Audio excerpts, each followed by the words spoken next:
ദാവീദ് പുത്രനാകും മശിഹ വരുന്നുണ്ട്. ദൂരത്തു നിന്നു മകൾ ഒന്നിച്ചു കൂടിയിട്ടുണ്ട്. അത്ഭുതം കാണുവാനോ ആശിഷം നേടുവാനോ ആഗ്രഹിച്ചവരെന്ന് കൂടിയതെന്തിനാവോ?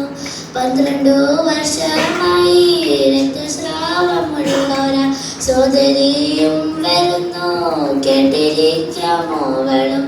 രോഗിക്ക് സൗഖ്യമുണ്ട്, അന്ധനു കാഴ്ചയുണ്ട്, ചെകിടനു കേൾവിയുണ്ട്, അത്ഭുതം പലതുണ്ട്.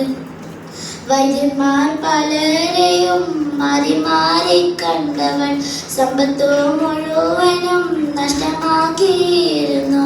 രക്തസ്രാവമുള്ളവൾ അശുദ്ധയം പ്രമാണം, എങ്കിലും വിശ്വാസത്താൽ കാത്തിരിക്കുന്നുണ്ടിവൾ.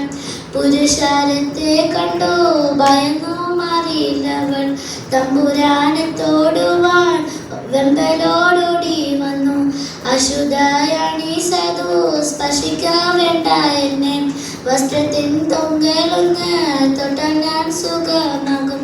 തൊട്ടതാരെന്നെ എന്നോ ചോദിച്ചു മശിഹയും. ശിഷ്യന്മാരാശ്ചര്യത്താൽ നോക്കിയിടുന്നു നാഥനെ. ആളുകൾ ഇത്രത്തോളം കൂടി തിരക്കിടുമ്പോൾ ആരാണ് തൊട്ടതെന്ന് ചോദിക്കുന്നതെന്തിന്? തൊട്ടതറിഞ്ഞു യേശു, ശക്തിയും പുറപ്പെട്ടു. സൗഖ്യമായി ഭവിച്ചതും നന്നായി ഗ്രഹിച്ചിരുന്നു. പാദത്തിൽ വീണു അവൾ ഭയന്നു വിറച്ചിട്ട് എല്ലാം തുറന്നു ചൊല്ലി, എല്ലാരും കേൾക്കെ ചൊല്ലി. തിക്കിലും തിരക്കിലും ഓടുന്ന സോദരനെ തമ്പുരാനെ തൊടുവാൻ വെമ്പലോടുകൂടി വന്നു.